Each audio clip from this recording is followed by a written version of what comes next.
বিদায় অনুরোধ জ্ঞাপন করছি।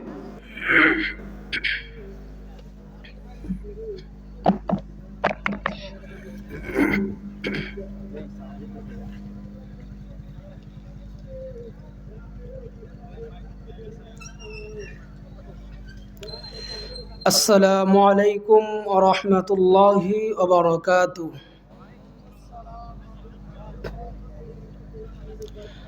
আপনারা সকলেই ভালো আছেন? একটা আওয়াজ দিতে হবে, হ্যাঁ, কষ্ট দিব আপনাদেরকে একটু। একটা আওয়াজ দিয়ে বলুন, আপনারা সকলেই ভালো আছেন? আলহামদুলিল্লাহ যেভাবে বলছেন, সালামের আওয়াজটাও সেভাবে নেবেন ইনশাল্লাহ। আমি আবার সালাম দিচ্ছি। আসসালামু আলাইকুম ওয়া রাহমাতুল্লাহি ওয়া বারাকাতুহু। একেবারে সংক্ষিপ্তভাবে কিছু কথা বলবো, কারণ সব সময় তো আর সব জায়গার মধ্যে বেশি কথা বলা যায় না, বুঝলেন নাই? এই জন্য অল্প সময় কথা বলবো। আল্লাহ তাআলা আপনাকে এবং আমাকে কিছু কথা বলার, আপনাদেরকে কিছু কথা শোনার তৌফিক দান করুক। সকলে বলে আমিন।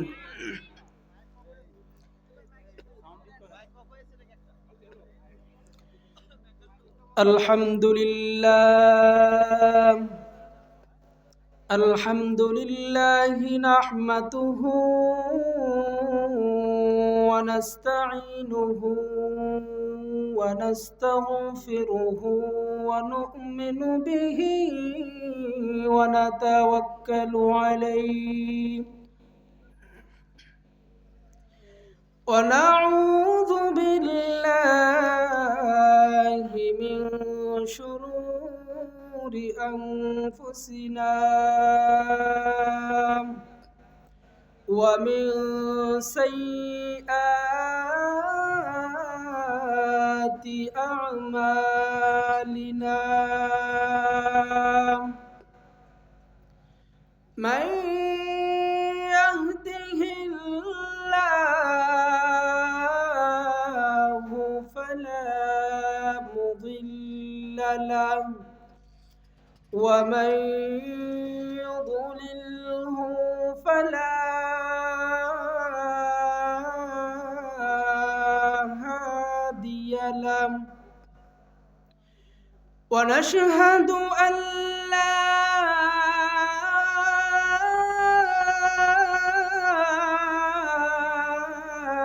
إله إلا الله وحده لا شريك له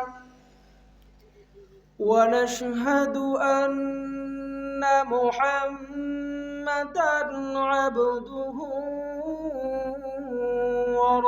ورسوله الذي أرسله الله تعالى بالحق بشيرا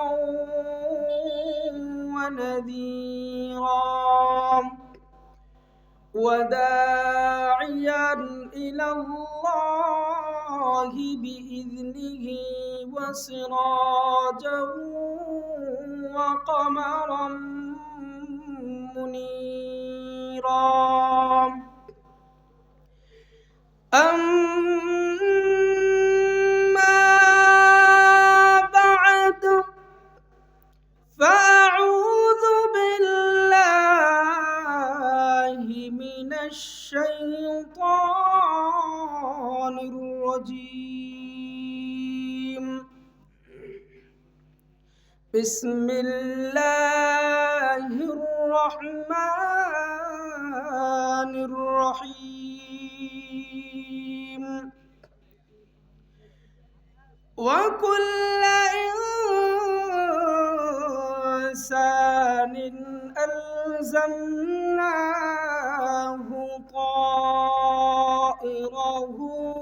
في عنقه ونخرج له يوم القيامة كتابا يلقاه منشورا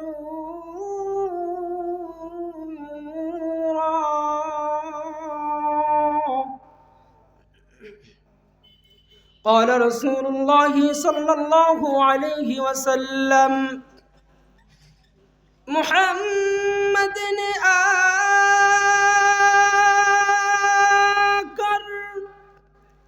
कुफ्र को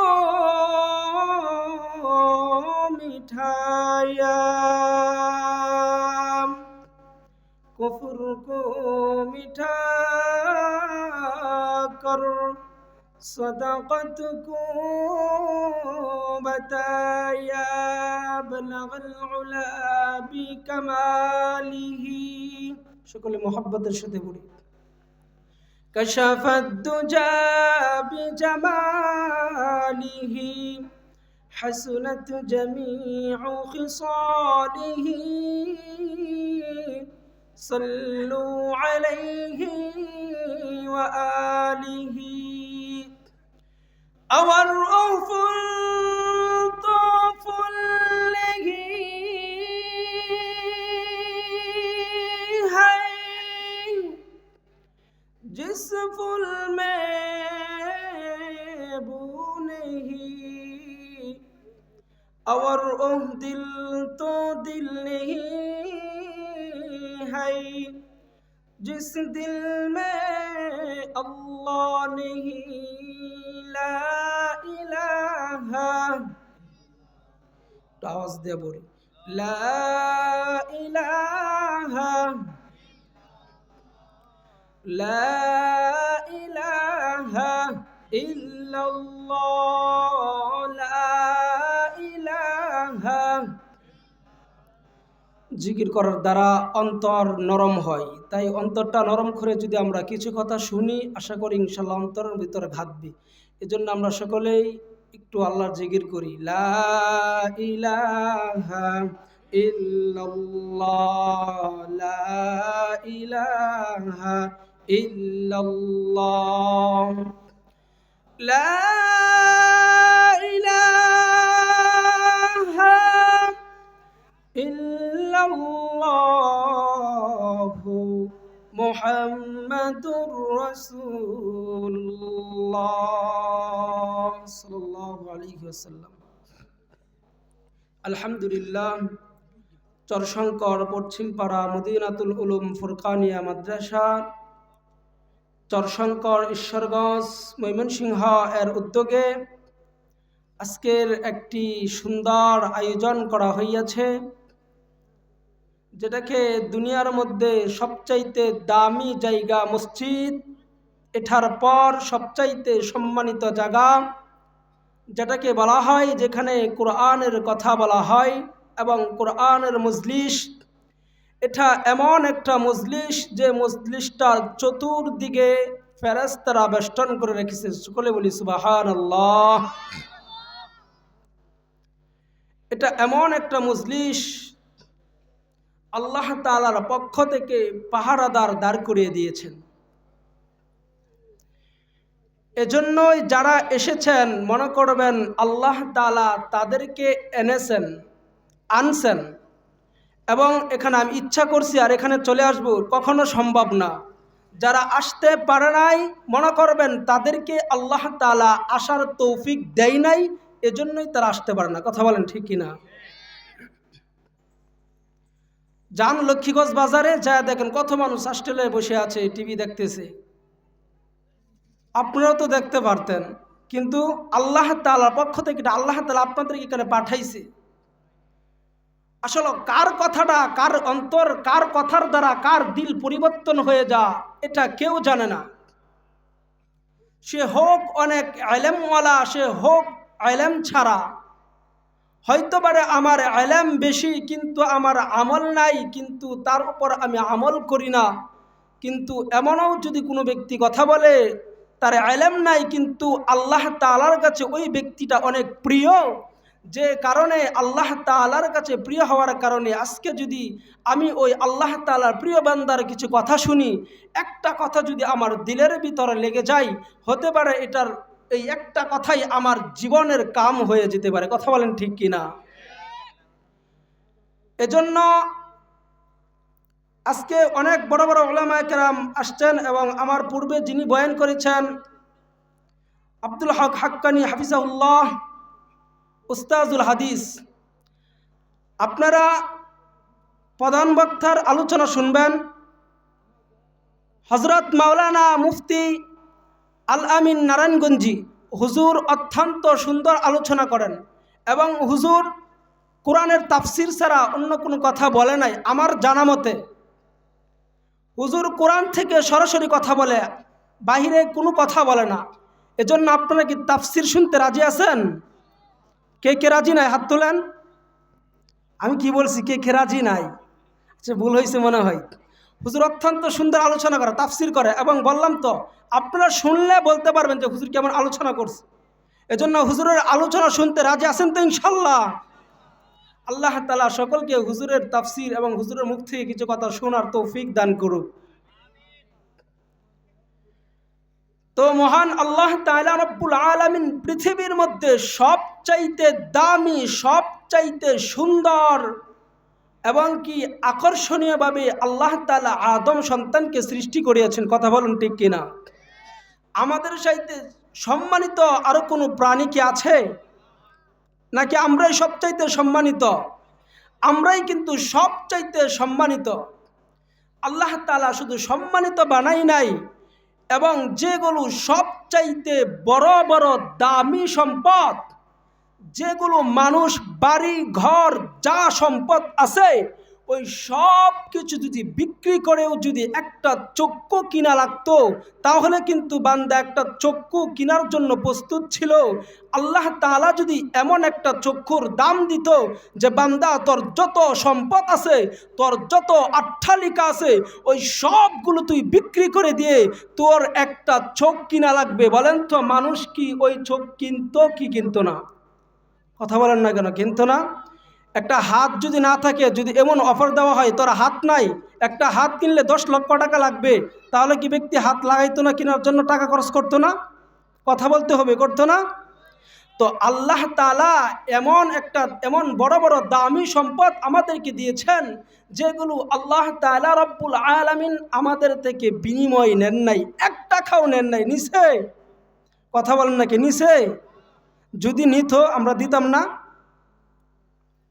আল্লাহ তাআলা কোরআনের মধ্যে বলেন, ওয়ালাকাদ কাররামনা বানি আদম ওয়া হামালনাহুম ফিল বাররি ওয়াল বাহর। আল্লাহ তাআলা রব্বুল আলামিন কোরআনের মধ্যে বলে দিলেন, আল্লাহ তাআলা রব্বুল আলামিন বলেন, আমি আদম সন্তানকে সবচাইতে দামি, সবচাইতে সুন্দর, আকর্ষণীয়ভাবে আমি আল্লাহ তাআলা বানাইলাম। আল্লাহ তাআলা রব্বুল আলামিন বলে, বান্দা শুধু তাই শেষ করি না, আমি আল্লাহ তাআলা রব্বুল আলামিন আদম সন্তানকে এত সম্মান, এত মর্যাদা দান করেছি। আমি আল্লাহ রাব্বুল আলামিন আদম সন্তানকে কেমন সম্মান দান করলাম। আল্লাহ তাআলা রাব্বুল আলামিন বলেন, আমি আল্লাহ তাআলা তোমাদেরকে জলে স্থলে যানবাহনের ব্যবস্থা করে দিলাম। বান্দা আমি আল্লাহ তোমাকে ক্ষমতা দিলাম। বান্দা আমি আল্লাহ তাআলা তোমাকে সবচাইতে বড় বড় যে নিয়ামতগুলো, ওই নিয়ামতগুলো আমি আল্লাহ তাআলা তোমাকে দান করলাম। এই বান্দা আমি আল্লাহ তোমাকে ক্ষমতা দান করলাম, ওই ক্ষমতা পাইয়া তুমি কি করলা? আল্লাহ তাআলা রব্বুল আলামিন বলে, বান্দা দুনিয়ার মধ্যে তুমি যা ইচ্ছা তাই করো, আমি তোমাকে কিছুই বলবো না। কারণ ওই দুনিয়া তো অন্য অন্য জীব জন্তুর মতো নয়। বান্দা আল্লাহ তাআলা হাজার হাজার মাখলুক দুনিয়ার মধ্যে সৃষ্টি করলেন। ওই হাজার হাজার মাখলুক যে সৃষ্টি করলেন, বান্দা এইগুলো মৃত্যুবরণ করার পর তাদের কিন্তু কোনো হিসাব নেওয়া হবে না। বান্দা আপনি আমি আদম সন্তানের হিসাব নেওয়া হবে কি হবে না? আল্লাহ বলে, বান্দা স্বাধীনতা দিয়ে দিলাম, তোর ইচ্ছা তুই কি করবি। তুই চাইলে ভালো কাজ করতে পারস, আর না চাইলে খারাপ করতে পারস, কোনো সমস্যা নাই। আমি আল্লাহ তাআলা রব্বুল আলামিন বান্দা স্বাধীনতা তোরে দিয়ে দিলাম। আল্লাহ বলে, বান্দা অনেক অনেক মাখলুকের হিসাব দেওয়া লাগবে না, কিন্তু কাল কিয়ামতের ময়দানে তুমি আদম সন্তানের হিসাব তোমাকে দেওয়া লাগবে। এজন্যই নবীর উম্মতের দল আল্লাহ তাআলা রব্বুল আলামিন কোরআনের মধ্যে বলে দিলেন, আফাহাসিবতুম আন্নামা খলাকনাকুম আবাসান ওয়া আন্নাকুম ইলাইনা লা তুরজাউন। আল্লাহ রব্বুল আলামিন বলে, তারা কি মনে করেছে তারা কি আর ফিরে আসবে না? বান্দা, দুনিয়ার মধ্যে আমরা যেমনি যা কিছুই করি না কেন, আল্লাহ তাআলা রব্বুল আলামিন প্রত্যেকটা বান্দার কাজ তার নিজের গলার মধ্যে ঝুলিয়ে দিয়েছে। আল্লাহ তাআলা কোরআনের মধ্যে বলেন, وَكُلَّ إِنسَانٍ أَلْزَمْنَاهُ طَائِرَهُ فِي عُنُقِهِ وَنُخْرِجُ لَهُ يَوْمَ الْقِيَامَةِ كِتَابًا يَلْقَاهُ مَنشُورًا।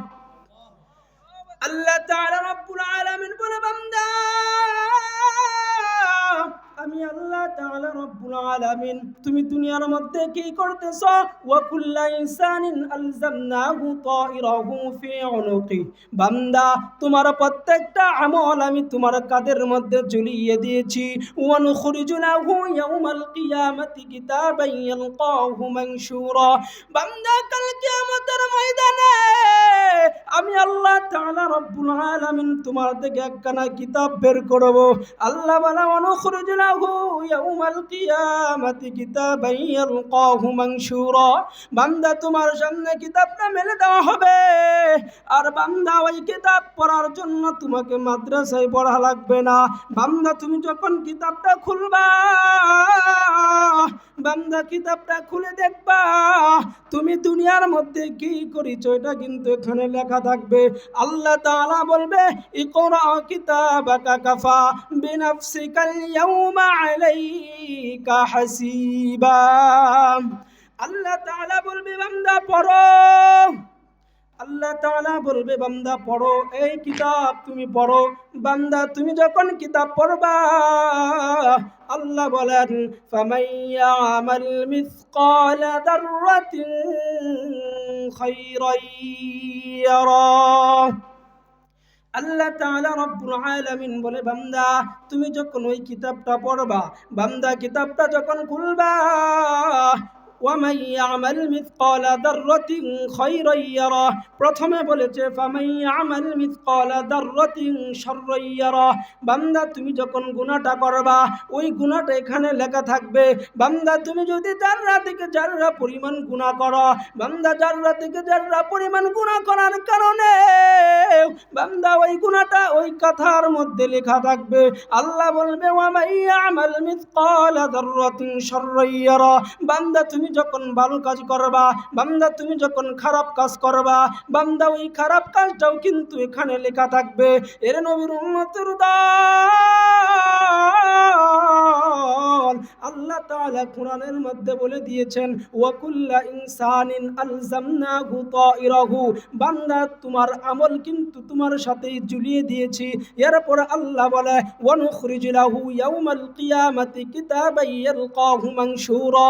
বান্দা, আমি আল্লাহ তাআলা রব্বুল আলামিন তোমার থেকে একখানা কিতাব বের করব। কিতাব, বান্দা, ওই কিতাবটা সবার জন্য উন্মুক্ত থাকবে। যার ইচ্ছা সেই কিতাবটা পড়তে পারবে। বান্দা, তোমাকে যখন আল্লাহ তাআলা বলবে, ইকরা কিতাবাকা কাফা বিনাফসিকাল ইয়াউমা আলাইকা হাসিবা। বান্দা, তোমার নিজের হিসাবের জন্য আজকে তুমি নিজেই যথেষ্ট। এর নবীর উম্মতের দল আল্লাহ তাআলা যখন বলবে, বান্দা ইকরা কিতাবাকা কাফা বিনাফসিকাল ইয়াউমা আলাইকা হাসিবা, তোমার হিসাব তুমি যথেষ্ট। আল্লাহ তাআলা যখন বলবে, আমি যখন খাতা খুলবো, ফামান ইয়ামাল মিসকালা যাররাতিন খায়রান ইয়ারা। এরে বান্দা, আমি যখন কিতাব খুলবো, ওই যে এমন একটা ছোট্ট গুনাহ করেছিলাম, যে গুনাহটা কেউ জানে না, দরজা লাগাইয়া গুনাহ করেছিলাম, পৃথিবীর কেউ ওই গুনাহ সম্পর্কে জানে না, শুধুমাত্র আমার আল্লাহ জানে। বান্দা, পৃথিবীর কেউ জানে না ওই গুনাহটা আমি আল্লাহ তাআলা করেছি, কিন্তু কেউ জানে না। এর নবীর উম্মতের দল, আল্লাহ তাআলা বলে ফামান ইয়ামাল মিসকালা যাররাতিন খায়রান ইয়ারা। আল্লাহ তাআলা রব্বুল আলামিন বলে, বান্দা ওই গুনাহটা কিন্তু তোমার ওই খাতার মধ্যে লেখা থাকবে। বান্দা আল্লাহ বলে ফামান ইয়ামাল মিসকালা যাররাতিন শাররান ইয়ারা। বান্দা তুমি যখন গুনাহ করবা ওই গুনাহটাও কিন্তু এখানে লেখা থাকবে। আল্লাহ তাআলা তারপর বলে, বান্দা আনিল ইয়ামিনি ওয়া আনিশ শিমাল। বান্দা তোমার দুই পাশে দুজন কি আছে? কথা বলুন, কি আছে? আল্লাহ বলে তোমার দুই পাশে দুইজন ফেরেশতা আমি আল্লাহ তাআলা নিযুক্ত করে রেখেছি। বান্দা তুমি যদি ভালো কথা বলো ওই কথাটাও কিন্তু লিখে ফেলে, বান্দা তুমি যদি খারাপ কথা বলো ওই কথাটাও কিন্তু লিখে ফেলে। অতএব নবীর উম্মতের দল, গুনাহ থেকে তুমি বাঁচতে পারবা না। হয়তো দুনিয়ার মধ্যে মনে করতেছো বান্দা, দুনিয়ার মধ্যে মনে করতেছো গুনাহ করতেছি, কেউ জানে না। আমি যে গুনাহ করতেছি আমার বন্ধু বান্ধব কেউ জানে না। এরে বান্দা, বাঁচতে পারবা না। আল্লাহ তো কোরআনের মধ্যে লিখে দিয়েছেন, আল্লাহ তো কোরআনের মধ্যে বলে দিয়েছেন ওয়ানুখরিজু লাহু ইয়াউমাল কিয়ামাতি কিতাবান ইয়ালকাহু মানশুরা। বান্দা বাঁচতে পারবা না, বাসার কোনো এখানে রাস্তা নাই। অতএব আল্লাহ তাআলা রব্বুল আলামিন বলেন, বান্দা আমি আল্লাহর ভয় যদি তোমার অন্তরের মধ্যে থাকে, বান্দা তুমি যখন গুনাহ করতে চাইবা, বান্দা তুমি যখন গুনাহ করতে যাইবা, যখন আল্লাহ তাআলার স্মরণ তোমার অন্তরের মধ্যে হয়ে যাব, আমি গুনাহ করব না এমন হালত একটা তৈরি হয়ে যাবে। অতএব নবীর উম্মতের দল, আমি গুনাহ করে কিন্তু মজা পাই। বান্দা গুনাহ করলে কিন্তু অনেক মজা লাগে, বান্দা গুনাহ ছাড়লে কিন্তু তার চাইতে আরো বেশি মজা লাগে। অতএব নবীর উম্মতের দল, আমি গুনাহ করি, আপনাদেরকে 5টা কথা বলবো নবীর উম্মতের দল। একটা গুনাহ করলে আমার জীবনের 4টা 5টা ক্ষতি হয়। এর নবীর উম্মতের দল, হযরত আল আব্বাস রাদিয়াল্লাহু তাআলা আনহু বলেন, কোন বান্দা যদি গুনাহ করে কয়টা ক্ষতি হয়? কথা বলুন, কয়টা ক্ষতি হয়? আওয়াজ দিতে হবে, কয়টা ক্ষতি হয়? শুনতে রাজি আছি তো নাকি? আওয়াজ দিতে হবে, শুনতে রাজি আছি তো নাকি? 1 নাম্বার হলো, যে ব্যক্তি গুনাহ করে তার চেহারা কালো করে দেয়। তার চেহারা কি করে দেয়? গুনাহ যে ব্যক্তি করে ওই ব্যক্তির চেহারা কালো হয়ে যায়। যত দামি ক্রিম ব্যবহার করুক না কেন তার চেহারা কিন্তু সুন্দর হবে না। কারণ কি জানেন? সে নাফরমানের চেহারা কালো থাকে। কথা বলেন ঠিক কিনা? যে গুনাহ করে তার চেহারা কালো হয়ে যায়। বান্দা একজন নামাজি ব্যক্তিকে খাড়া করবেন, আরেকজন নাফরমান ব্যক্তিকে একসাথে দাঁড়া করবেন, নাফরমান ব্যক্তির দিকেও তাকাবেন, আর নামাজ পড়নেওয়ালা ব্যক্তির কেউ তার দিকে তাকাবেন। দেখবেন গুনাহগার ব্যক্তির চেহারা কেমন দেখা যায়, আর যে ব্যক্তি নামাজ পড়ে তার চেহারা কেমন দেখা যায়। এরে বান্দা, হযরত আব্বাস রাদিয়াল্লাহু তাআলা আনহু বলেন, এরে বান্দা, দুনিয়ার মধ্যে যদি তুমি একটা গুনাহ করো তাহলে তোমার 5টা ক্ষতি হবে। 1 নাম্বার ক্ষতি হলো বান্দার চেহারা কালো হয়ে যা। সে নাফরমান, তার চেহারা কখনো সুন্দর হয় না। আমি যদি আপনাদেরকে বলি, আল্লামা মুনাসির আজম আল্লামা নুরুল ইসলাম ওলিপুরের চেহারার দিকে তাকাইলে দেখবেন, তাকে যে জিজ্ঞাসা করবেন, হুজুর আপনি কি পাউডার ব্যবহার করেন? হুজুররা জিজ্ঞাসা করবেন, আপনি কি পাউডার ব্যবহার করেন? হুজুর কি উত্তর দিবে জানেন? হুজুর বলবে, আমি রাতের বেলায় 4টা বাজে উঠে তাহাজ্জুদের ওযুর পাউডার ব্যবহার করি। কথা বলেন ঠিক কিনা? বান্দা, আপনি এক সপ্তাহ নামাজ পড়েন, এক সপ্তাহ একদিনও আপনি নামাজ কাজা করবেন না, নামাজ ছাড়বেন না। এই মাহফিল থেকে আপনাদেরকে বলে যাচ্ছি, আপনি এক সপ্তাহ একাধারে নামাজ পড়বেন। এখন আপনার চেহারাটা আয়নার মধ্যে দেখবেন। আজকে ফজর থেকে আপনি শুরু করেন, আপনার চেহারাটা এখন দেখবেন, আর এক সপ্তাহ পর দেখবেন আপনার চেহারা দেখবেন এখনের চাইতে এক সপ্তাহ পর আপনার চেহারার মধ্যে নূর চমকাইতেছে। কেন কেন কেন? বান্দা, এক সপ্তাহ যদি নামাজ পড়ে আমি কিন্তু গুনাহ করতে পারবো না। গুনাহ করতে পারবো? এক সপ্তাহ যদি নামাজ পড়ি 5 বার ওযু করতে হবে, শরীর পবিত্র রাখতে হবে, গুনার দিকে আমার মন যাবে না। কথা বলেন, যাবে? এই জন্য বান্দা, আপনি এক সপ্তাহ নামাজ পড়েন, দেখবেন আপনার নাফরমান ওই চেহারাটার মধ্যে নূর চমকাইবে। এক নাম্বার বান্দা। 2 নাম্বার, যদি কোনো বান্দার গুনাহ করে তাহলে তার রিজিক কমে যায়। কি কমে যায়? কথা বলেন না কে? কি কমে যায়? রিজিক কমে যায়। বলে হুজুর রিজিক কেমনে করে, কেমনে কমে? আমি তো গুনাহ করি, কই রিজিক তো কমে না। এরে বান্দা, কেমনে কমে জানেননি?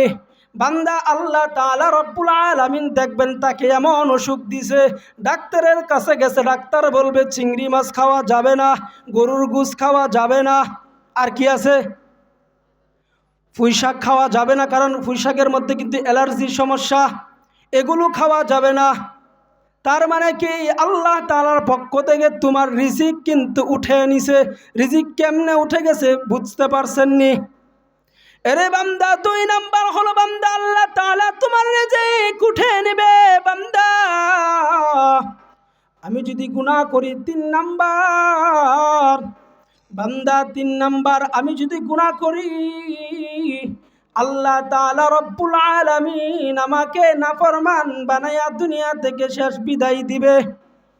বান্দা, আমি যদি গুনাহ করি, এ নবীর উম্মতের দল, আমি যদি গুনাহ করি, মানুষ আমাকে দেখলে ঘৃণা করবে, মানুষের কাছে গেলে মানুষ আমাকে নিয়ে তামসা করবে, ঘৃণা করবে, মানুষ বলবে সে গুনাহগার। বান্দা আমাকে ভালো ভেবে না। আপনাদেরকে সহজভাবে আমি বুঝাই। বান্দা, 4 জন জখুর জ খেলে, ওই 4 জনের মধ্যে একজনকে জিজ্ঞাসা করবে তোর বন্ধু তোর সাথে যে খেলে সে কেমন মানুষ? সে বলবে ফরিদ উদ্দিন, সে বলবে বাইজিদ বুস্তামি রহমাতুল্লাহি আলাইহির খালাতো ভাই নাকি? কথা কর নাকি? সেটা বলবে। সে কি বলবে? সে বলবে সে গাঁজাখুর, সে মদখুর, সে মদ খায়, সে গাঁজা খায়। কথা বলবে কি বলবে না? কথা বলুন। সে তার বন্ধুর নামে কি বলবে? সে গাঁজাখুর, মদখুর, মদ খা, সে জুয়া খেলে। আর যদি একটা বান্দা নামাজ পড়ে, ওই গাঁজাখুরের কাছে যা যদি বলেন ওই বান্দাটা কেমন, তো গাঁজাখুর কি বলবে? আমার চাইতে সে কি আছে? ভালো আছে। বলবে কি বলবে না? আমার চাইতে সে ভালো আছে। তাহলে দেখেন, গাঁজাখুর তারা 2 জন ভাই বন্ধু, তারপরেও একে অন্যের বিরোধিতা করতেছে কি করতেছে না? অন্যকে খারাপ বলতেছে। এই জন্য নবীর উম্মতের দল, আরেকটা কথা হলো, আল্লামা সৈয়দ রহমাতুল্লাহি আলাইহি বলে গেছেন, কোন বান্দা যদি 3টা জিনিস ছেড়ে দেয় তাহলে বান্দা অলি হইয়া কবরের মধ্যে যাবে। কি হয়ে যাবে? অলি হইয়া কবরের মধ্যে যাবে। 1 নাম্বার হলো বদজবানি।